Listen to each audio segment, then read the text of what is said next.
Welcome everyone. और आज जो हम लोग टॉपिक कवर करने वाले हैं वो है that is natural vegetation in wild life. बहुत इजी है, आप पढ़े हुए हैं, फिर भी मैं इसको बता रहा हूँ कि इजी कैसे है और इजी अगर नहीं भी है तो करना कैसे है। वैसे ये इजी है और आपको कैसे पढ़ना है बस मैं वो आपको आइडियाज बता रहा हूँ।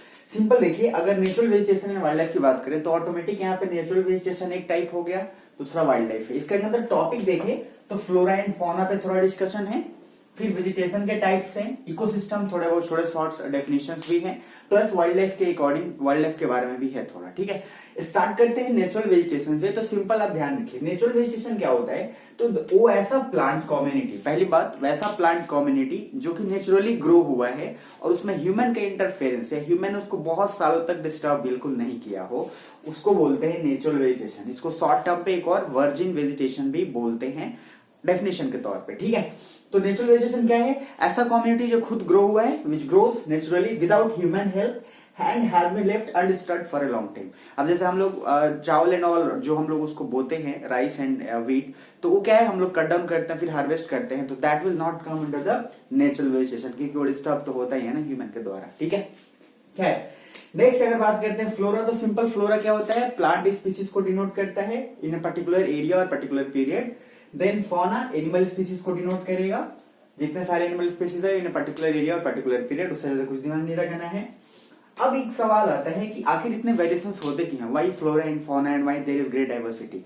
उसके पीछे बहुत सारे रीजंस है। फर्स्ट रीजन है आपका क्लाइमेटिक फैक्टर, जैसे टेम्परेचर, सनलाइट, प्रेसिपिटेशन या फिर अब रेनफॉल बोल लीजिए, जहां जहां पे बारिश उसके अकॉर्डिंग इस तरह से, इसलिए वेरिएशन इतने हैं। प्लस अगर रिलीफ की बात करें तो लैंड, सॉइल, ये सब का भी फैक्टर बहुत इंपॉर्टेंट है। अब चूंकि हर जगह का सॉइल किसी का अलग है, लैंड के एरियाज अलग हैं, प्लेन एरियाज, बहुत सारे फैक्टर्स हैं। सनलाइट कहीं पे ज्यादा पड़ता है कहीं पे कम, उसके भी कुछ अमाउंट मैटर करते हैं, बारिश कहीं ज्यादा होती है कम, तो टेम्परेचर ये सब कुछ फैक्टर करता है, इसलिए इतने सारे वेरिएशन हम देखते हैं फ्लोरा एंड फौना के अंदर। ठीक है, बात करते हैं इकोसिस्टम, तो इकोसिस्टम क्या है? All plants and animals inter related with each other and interdependent. Inter related तो है ही और इंटरडिपेंडेंट भी एक दूसरे पे। जैसे आप फूड चेन भी पढ़ते हैं तो क्या है उसमें एक तरह से पूरे के पूरे इंटरडिपेंडेंट भी इंटर रिलेटेड भी हैं। तो all plants and animals inter related and interdependent to each other in their physical environment is forms ecosystem. Ecosystem तभी फॉर्म होता है जब इंटर रिलेटेड होते हैं, इंटरडिपेंडेंट होते हैं। बात करते हैं उसके बाद टाइप्स ऑफ वेजिटेशन की, तो टाइप्स ऑफ वेजिटेशन जनरली आपका है tropical evergreen forest. Tropical evergreen forest में सबसे ज्यादा हेवी रेनफॉल होता है और वन ऑफ द बेस्ट, यहाँ पे जितने सारे ट्रीज होते हैं बहुत लंबे, बहुत ग्रो होते हैं। And then suitable for every plant, लगभग यहाँ पे हर तरीके के प्लांट्स इसमें ग्रो होते हैं। Animals for different kinds of animals के लिए भी इनके पास सुटेबल होता है, मतलब आप कंफर्ट कह सकते हैं, जिससे आराम से वो काम कर सकते हैं। ट्रॉपिकल एवरग्रीन फॉरेस्ट में हाइट ऑफ ट्री जो है ग्रेट होता है, मतलब काफी ज्यादा, क्योंकि यहाँ पे देखिए हेवी रेनफॉल है एंड बिल्कुल सुटेबल क्लाइमेट है सभी के लिए, तो ज्यादा कुछ खास प्रॉब्लम नहीं होता है। अगर ट्रॉपिकल डेसिडियस की बात करें तो रेनफॉल यहाँ भी हेवी होता है, शायद थोड़ा सा आप कम कह सकते हैं ट्रॉपिकल एवरग्रीन से। यहाँ पे कहीं कहीं पे ऐसे एरिया है जहाँ पे थोड़े कम बारिश होती है, कहीं पे ज्यादा, इसलिए इसको अंदर दो तरह से कैटेगराइज भी किया गया, एक ड्राई डेसिडियस बोला गया है, एक wait.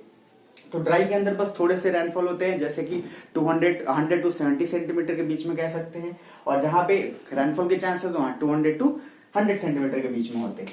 Wide spread forest in India, India में सबसे ज्यादा लगभग ट्रॉपिकल डेसिडियस फॉरेस्ट ही है, जो कि फेवरेबल भी है ज्यादातर के लिए, वो भी कंपैरेटिवली एवरग्रीन से कम लेकिन फेवरेबल है। बात करते हैं थॉर्न फॉरेस्ट का, तो थॉर्न फॉरेस्ट, थॉर्न में तो ऑलरेडी पता है आपको क्या होता है, जो आप जिसको आप कटीला बोल लीजिए, नुकीला, जैसे कैक्टस और एवरीथिंग, तो जनरली डेजर्ट एरिया में होते हैं या रेनफॉल ऑब्वियसली बात है कम होती है, इसलिए उसमें थॉर्न होते हैं, क्योंकि वो प्लांट्स को काफी कम, मतलब थॉर्नी एरिया इसलिए होता है कि वो काफी कम वाटर ड्रॉपलेट्स में अपना काम चला जाता है। वाटर को ज्यादा जरूरत होता है, प्लांट्स को ज्यादा वाटर की जरूरत होती है, लेकिन थॉर्नी जो होते हैं वो बहुत कम मतलब कर लेते हैं, इसलिए उसमें जो है जनरली थॉर्न होते हैं। माउंटेन फॉरेस्ट, तो माउंटेन एरियाज में जितने सारे पाए जाते हैं फॉरेस्ट, वो सब।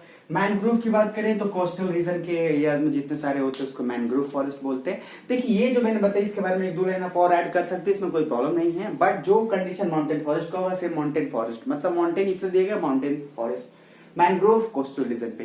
तो ये ओवरऑल अगर आप देखोगे तो इस पूरे में कुछ नहीं है, बस नेचुरल वेजिटेशन। अब वाइल्ड लाइफ का जो पार्ट है उसमें थोड़ा आप ग्राफ का सेक्शन काम कर लीजिएगा, जो आपका मैप वाला है वाइल्ड लाइफ के अंदर सिर्फ आपको ये ध्यान रखना है कि सेंचुरीज हैं, डिफरेंट टाइप्स ऑफ एनिमल्स भी हैं, बहुत सारे एनिमल्स टाइप्स के हैं जो एक्सटिंक्ट हो चुके हैं, जो इंडेंजर्ड हैं, बहुत सारे डिफरेंट वेरिएशंस भी हैं वाइल्ड लाइफ के अंदर, लायंस अलग अलग तरीके के, देयर आर मतलब मल्टी डायमेंशनल काफी सारे वेरिएशंस भी हैं।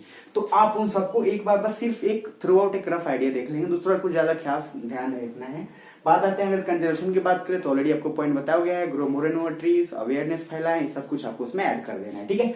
कंक्लूड करूं तो नेचुरल वेजिटेशन के अंदर एक नेचुरल वेजिटेशन का डेफिनेशन हो गया, वेजिटेशन के टाइप्स हो गए, इकोसिस्टम का डेफिनेशन हो गया, फिर फ्लोरा एंड फौना की स्पीसीज जनरली हो गए, उसके बाद टाइप्स ऑफ वेजिटेशन ऑलरेडी यहाँ पे डिस्कस हो गया। That's it. बाद बाकी इसके अंदर कोई भी चीज ऐड करना आप कर सकते हैं, अगर कुछ प्रॉब्लम है तो फिर पूछ सकते हैं। मिलते हैं नेक्स्ट वीडियो में।